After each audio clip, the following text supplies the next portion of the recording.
semua bahan harus diberi tanda-tanda khusus, diberi label, dan semua keterangan yang diperlukan, misalnya nama benda, asal benda, isi benda, asal bahan, tingkat bahaya yang mungkin, racun, korosif, hidrokorosif, dan lain-lain. Keterangan yang perlu, presentasi, simbol kimia, dan lain-lain. Nah, sekarang saya akan membahas gambar-gambar yang berbahaya di dalam laboratorium kimia. Lebih ke simbol. Pertama ada poison dengan tanda tengkorak kelapa, kepala, dan tulang tangan, yang berarti bahan-bahan yang bersifat racun. Kemudian ada flammable dengan tanda warna oranye dan seperti api. Ini menandakan bahan yang mudah terbakar. Selanjutnya ada korosif, bahan yang dapat merusak jaringan hidup, dengan tanda tangan.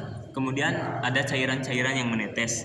Kemudian ada irritant, sedikit masuk ke dalam tubuh, dapat membakar kulit, selaput lendir, atau sistem pernapasan. Itu irritant dengan tanda segitiga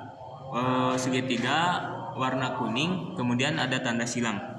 Irritant material, nanti ada bacaan irritant material. Kemudian ada toxic pun sama seperti poison, mempunyai lambang yang sama, namun sedikit saja masuk ke tubuh. Namun efek dalam toxic ini sedikit saja masuk ke dalam tubuh, dapat menyebabkan kematian atau sakit keras.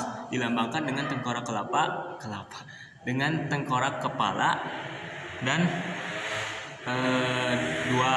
dua tulang tangan. Kemudian ada oxidizing agent, bahan yang dapat menghasilkan panas bila bersentuhan dengan bahan lain, terutama bahan-bahan yang mudah terbakar. Nah, makanya di lab kimia harus menempatkan barang-barang atau menyimpan barang-barang menggunakan bahan yang tahan lama seperti kaca ataupun kaleng untuk menghindari oxidizing agent dalam bahan-bahan yang mudah terbakar, dengan tanda segitiga. Kemudian di dalam segitiga tersebut ada bulat dengan tanda api.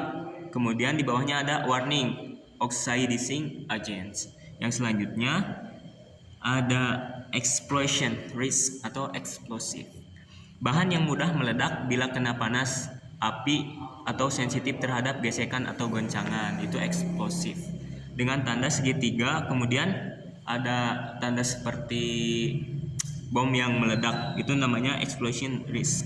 Kemudian ada radioaktif, bahan-bahan yang bersifat radioaktif dengan lambang segitiga, kemudian dibagi menjadi 3 warna hitam dan warna kuning. Di tengahnya ada lingkaran. Kemudian ada high voltage, peringatan tegangan tinggi.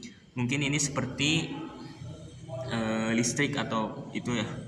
Yang selanjutnya ada no smoking, area dilarang merokok, karena di dalam lab banyak cairan-cairan mungkin yang mudah terbakar, karena bisa saja menyebar dengan mudah melalui rokok. Jadi no smoking. Selanjutnya ada larangan area dilarang menyalakan api, ya sama seperti merokok mungkin, dengan tanda merah dan merah, garis merah. Kemudian ada tanda korek api. Nah, selanjutnya kita harus di dalam lab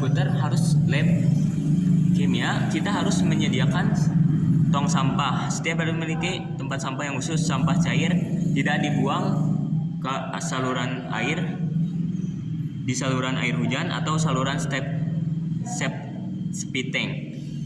Tempat sampah cair bahan kimia, tempat sampah reaktif, tempat sampah radioaktif, sampah biasa, pembuangan air cucian untuk meningkatkan keselamatan. Kemudian ada PPPK, luka bakar mata, kemasukan benda asing, luka tergores atau teriris, bahan kimia masuk ke dalam mulut, keracunan, kejutan listrik, pembalut luka, pingsan, dan radiasi dan radioaktif. Itu keselamatan dalam lab kimia.